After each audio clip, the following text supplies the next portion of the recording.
សូមក្រាបថ្វាយបង្គំនិងសូមចម្រើនពរបន្ទាប់ពីព្រះមហាពោធិសត្វទ្រង់ប្រសូត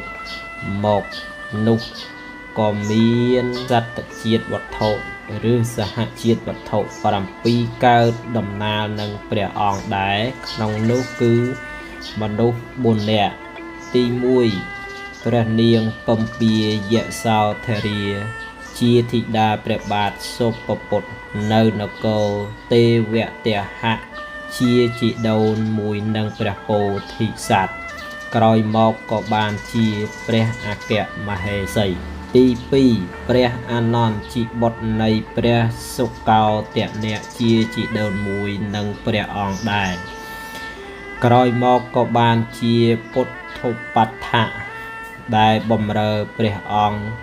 រហូតដល់ទ្រង់ព្រះនិព្វានទី3នាយឆន្ទអាមាត្យជាកូនអាមាត្យនៅក្នុងរាជវាំងកបលភ័រទី4កាលទាយីអាមាត្យជាកូនអាមាត្យនៅក្នុងព្រះរាជវាំងដែរហើយក្រោយមកក៏បានជាអាមាត្យតពូជត្រកូលក្នុងព្រះរាជវាំងនាយកាលទាយីនេះជាអាមាត្យទី1ដែលព្រះបាទសិរីសុទ្ធោទនៈបញ្ជូនឲ្យនិមន្តព្រះសាស្តាដែលគង់នៅក្រុងរាជក្រឹស្នដើម្បីឲ្យយាងមកក្រុងកបលភ័រជាលើកដំបូងទី5ដតីពីនេះមានសេះមួយគឺសេះអាជាណៃឈ្មោះកាន់ថកៈប្រវែងខ្លួន18ហត្ថដែលបានជាជំនិះយាងពេញប្រតិនៃព្រះពោធិសត្វ6មានដើមពោ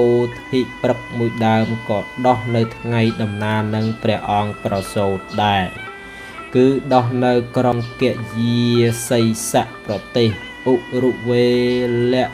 និគមក្នុងដែនមគធៈ7មានកំណប់ទ្រព្យ4ទៀតគឺ1សង្ឃនិធិមានសំណុំមាត់ជំវិញ1គីវុត2អេលនិធិមានសំណុំមាត់ជំវិញកន្លះយោជ3ឧបលនិធិមានសំណុំមាត់ជំវិញ3គីវុតទី4អនរិកនិធិមានសំណុំមាត់ជំវិញ1យោជកំណប់ទ្រព្យទាំង4នេះមានជម្រៅទៅដល់ទីបំផុតផែនដីដូចគ្នា